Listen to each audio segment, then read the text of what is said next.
Halo, Assalamualaikum teman-teman semuanya.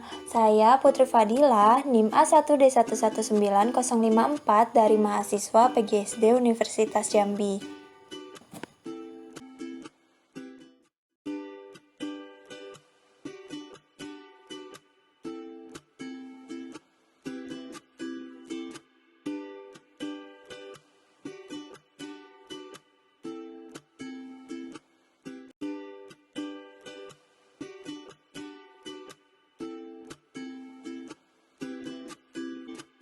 Hari ini saya akan menyampaikan tentang dimensi-dimensi pembelajaran bahasa Indonesia di SD kelas tinggi di abad 21. Dalam video ini akan membahas mengenai apa sih dimensi-dimensi pembelajaran bahasa Indonesia di abad 21 itu dan apa saja yang ada di dalamnya. Jadi disimak ya videonya. Semoga videonya dapat bermanfaat dan menambah ilmu pengetahuan bagi kita semua ya. Terima kasih. Assalamualaikum warahmatullahi wabarakatuh. Konsep dasar dimensi belajar. Konsep dasar dimensi belajar ini terbagi menjadi 4. Yang pertama, belajar sebagai sebuah tujuan. Contohnya, jika kalian belajar akan mencapai tujuan seperti menjadi orang kaya. Yang kedua, belajar sebagai sebuah produk. Dengan belajar, kita akan menghasilkan sebuah produk seperti ijazah. Yang ketiga, belajar sebagai alat. Dengan belajar itu artinya sebuah alat untuk memperoleh ilmu misalkan atau memperoleh kekuasaan. Yang keempat, belajar sebagai proses. Artinya yaitu dengan belajar kita akan mencapai tujuan, mencapai produknya, mencapai alatnya. Jadi belajar itu proses untuk mendapatkan sesuatu atau menghasilkan sesuatu seperti ilmu pengetahuan.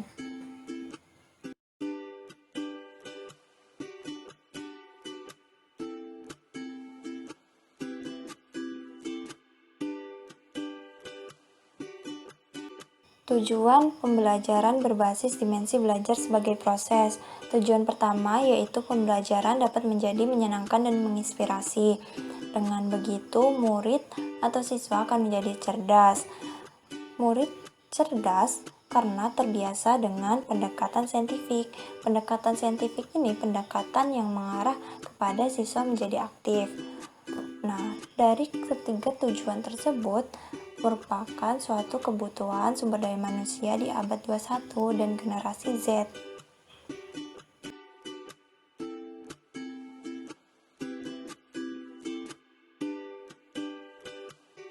Selanjutnya, dimensi belajar sebagai proses.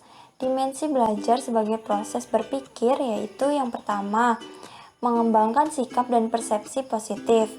Yang kedua, memperluas dan menghasilkan pengetahuan. Yang ketiga, mengembangkan sikap produktif. Yang keempat, pembelajaran dapat menjadi bermakna. Yang kelima, memperoleh dan mengintegrasikan pengetahuan. Itulah dimensi belajar sebagai proses berpikir.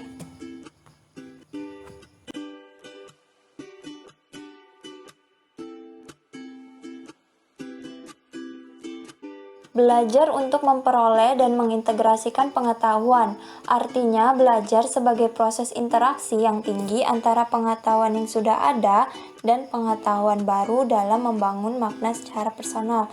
Jadi belajar itu mendapatkan pengetahuan yang udah ada sebelumnya yang diproses menjadi pengetahuan baru. Selanjutnya itu, guru itu memiliki 4 kemampuan advance material. Yang pertama, guru itu dapat menarik perhatian siswanya. Harus. Yang kedua, guru itu harus memiliki inspiratif. Yang ketiga, guru itu harus memotivasi siswanya dalam belajar. Yang keempat, guru itu harus memiliki sifat yang menyenangkan. Dengan guru memiliki keempat kemampuan tersebut, belajar akan menjadi berhasil sesuai dengan tujuan pembelajaran yang sudah ada.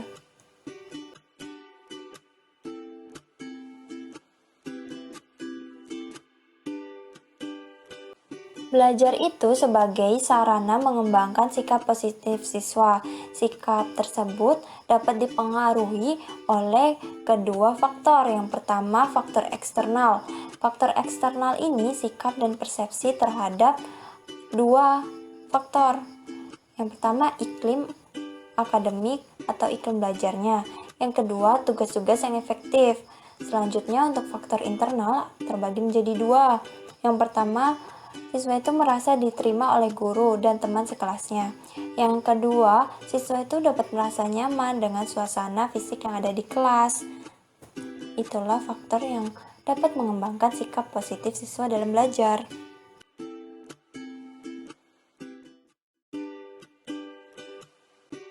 Belajar itu dapat sebagai sarana untuk memperluas dan menghaluskan pengetahuan.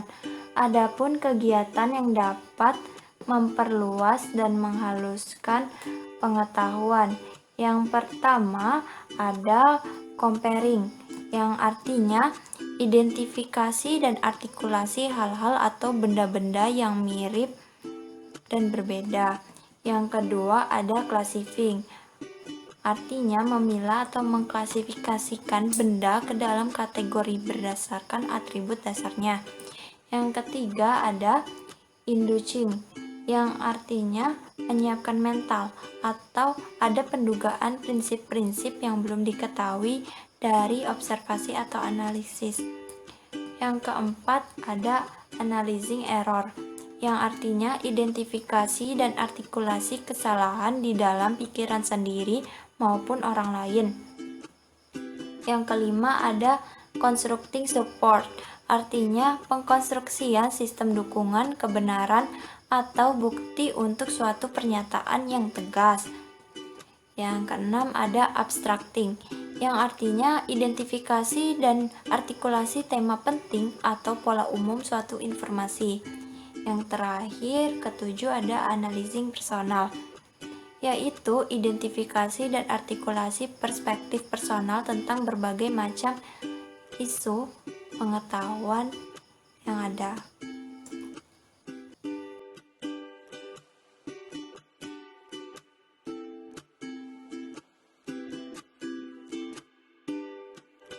Belajar secara bermakna, artinya belajar menggunakan pengetahuan secara bermakna. Pada umumnya, jika pengetahuan yang dipelajari itu diperlukan untuk mencapai suatu tujuan, keberadaan tujuan umum akan dicapai dengan cara-cara umum, di mana kita menggunakan pengetahuan itu secara bermakna. Adapun cara guru untuk membantu siswanya agar dapat menggunakan pengetahuan secara bermakna.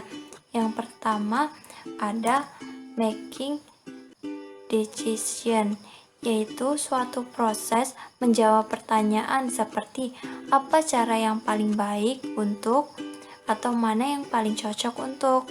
Yang kedua ada investigation, artinya dapat meneliti tentang apa yang menjadi ciri khas dari bagaimana ini terjadi atau apa yang terjadi jika. Yang ketiga ada experimental inquiry, artinya proses memperoleh jawaban atas pertanyaan seperti bagaimana saya menjelaskan ini. Yang keempat ada problem solving, artinya dapat menjawab pertanyaan. Contohnya bagaimana saya memecahkan masalah ini. Yang kelima ada choose invention, yang artinya proses penciptaan sesuatu untuk memenuhi kebutuhan. Menjawab pertanyaan seperti apa cara baru yang atau apa cara yang paling baik. Itulah dari kecerdasan untuk cara belajar menghasilkan pengetahuan yang bermakna.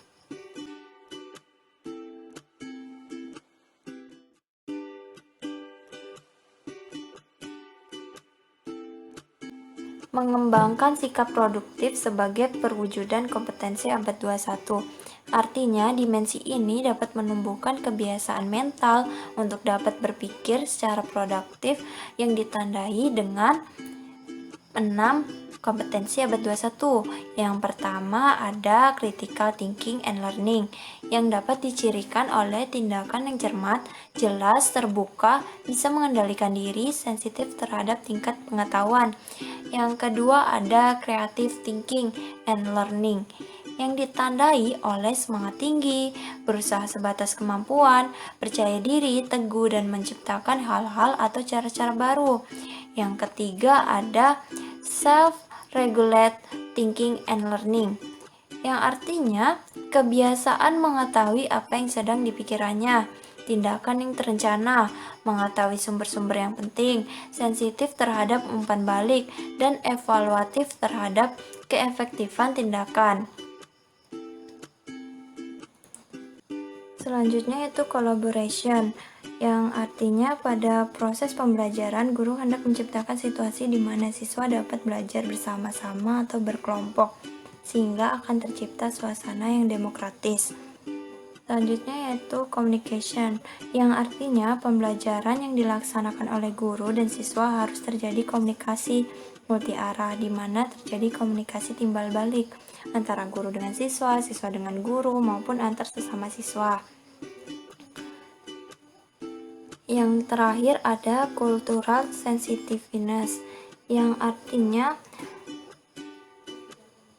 bagaimana kepekaan kita dalam berinteraksi dengan orang-orang yang memiliki kebudayaan yang beragam dan berbeda. Kultural sensitif ini sangatlah dibutuhkan dalam mengelola keragaman budaya yang ada. Itulah sikap produktif sebagai perwujudan kompetensi abad 21 untuk mengembangkannya.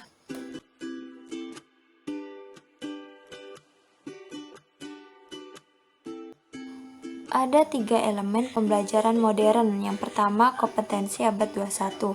Yang kedua, keterampilan berpikir tingkat tinggi atau HOTS. Yang ketiga, ada technological, pedagogical, content knowledge. Yang pertama, kompetensi abad 21. Siswa harus memiliki 4 kompetensi abad 21 atau disingkat 4C, yaitu 1C critical thinking and problem solving atau berpikir kritis dan menyelesaikan masalah. Yang kedua C-nya creativity atau kreativitas. 3C-nya communication skills atau kemampuan berkomunikasi. Dan yang keempat ada ability to work collaboratively atau kemampuan untuk bekerja.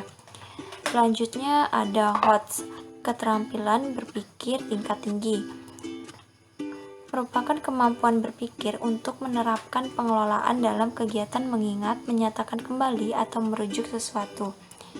Yang ketiga ada technological, pedagogical, content knowledge atau disingkat TPACK. Ini dikonstruk oleh Sulman 1986 tentang PCK, yang artinya pengetahuan itu diperlukan untuk mengintegrasikan teknologi dalam suatu pembelajaran. Itulah 3 elemen pembelajaran modern yang perlu diketahui dan harus dimiliki oleh siswa di abad 21 ini. Ada taksonomi Bloom. Taksonomi Bloom ini dapat diartikan sebagai sebuah struktur hierarki yang mengidentifikasi keterampilan dari tingkat paling rendah ke tingkat paling tinggi. Taksonomi ini juga perlu diketahui bahwa ada 3 bagian penting dalam konsep pembelajaran. Bloom juga telah membagi tujuan pendidikan ke dalam 3 ranah. Yang pertama ada ranah kognitif, yang kedua afektif, yang ketiga psikomotor. Selanjutnya inilah gambar tingkatan pada ranah kognitif taksonomi Bloom tahun 1956. Yang tingkat paling rendah ada pengetahuan, selanjutnya pemahaman, selanjutnya penerapan, selanjutnya analisis, selanjutnya sintesis, dan yang tingkat paling tinggi ada evaluasi.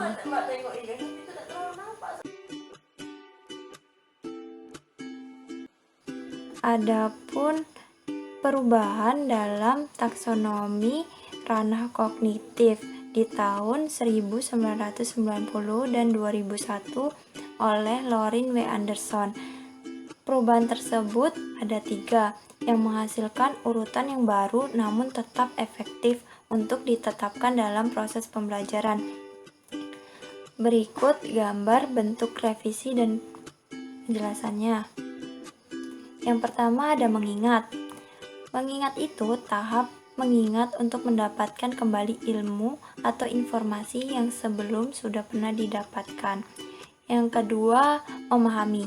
Tahap ini berarti memahami sebuah makna, interpretasi, instruksi yang dipelajari. Yang ketiga, ada menerapkan.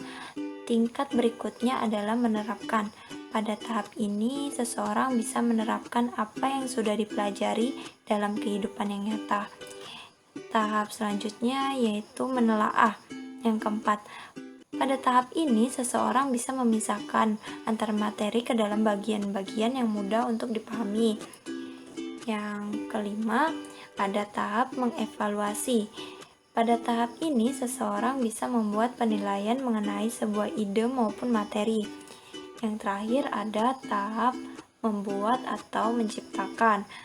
Dalam tahap ini tahap yang paling tinggi, di mana seseorang bisa menciptakan atau membangun atau membuat sebuah struktur baru dari bagian-bagian tertentu. Dan ini menjadi kemampuan tertinggi yang bisa dimiliki oleh seseorang dalam proses pembelajaran yang telah dilaluinya.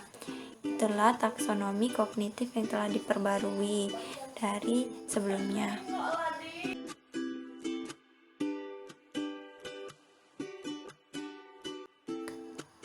Perkembangan teknologi informasi dan komunikasi telah memberikan pengaruh besar terhadap proses pembelajaran sekarang di abad 21 ini, sehingga dapat mendorong untuk memiliki pengetahuan terkait teknologi informasi dan komunikasi, atau disingkat TIK. Adanya TPACK dalam pembelajaran ini untuk menghasilkan pengetahuan yang diperlukan untuk mengintegrasikan teknologi dalam pembelajarannya. TPACK itu singkatan dari Technological Pedagogical Content Knowledge. Adapun 8 domain penerapan TPACK. Yang pertama, menggunakan TIK untuk menilai peserta didik. Contohnya, siswa menggunakan Microsoft Excel untuk mengelola nilai. Yang kedua, menggunakan TIK untuk memahami materi pembelajaran. Contohnya, mengemas materi yang abstrak ke dalam animasi video atau mensimulasikan prinsip kerja mesin menggunakan animasi. Yang ketiga, mengintegrasikan TIK untuk memahami peserta didik. Artinya, siswa memvisualisasikan idenya menggunakan Corel Draw, menggunakan WhatsApp atau email untuk menampung keluhan peserta didik, menyediakan forum konsultasi secara online, dan sebagainya. Yang keempat, ada mengintegrasikan TIK dalam rancangan kurikulum termasuk kebijakannya. Contohnya yaitu melibatkan guru dalam mengembangkan sumber belajar digital. Yang kelima, ada mengintegrasikan TIK untuk menyajikan data.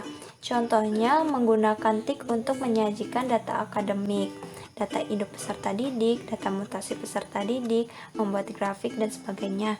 Yang keenam, ada mengintegrasikan TIK dalam strategi pembelajaran.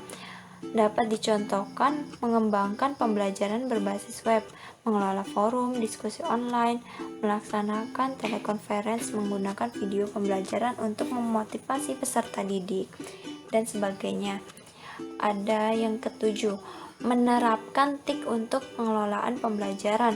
Dapat dicontohkan menggunakan TIK untuk presensi online atau absensi online, memasukkan dan mengelola nilai peserta didik, dan masih banyak lagi. Yang terakhir, yang ke-8, ada mengintegrasikan TIK dalam konteks mengajar. Dicontohkan menyediakan pilihan pembelajaran berbasis online, menciptakan lingkungan pembelajaran, atau masih banyak lagi. Itulah 8 domain penerapan TPACK.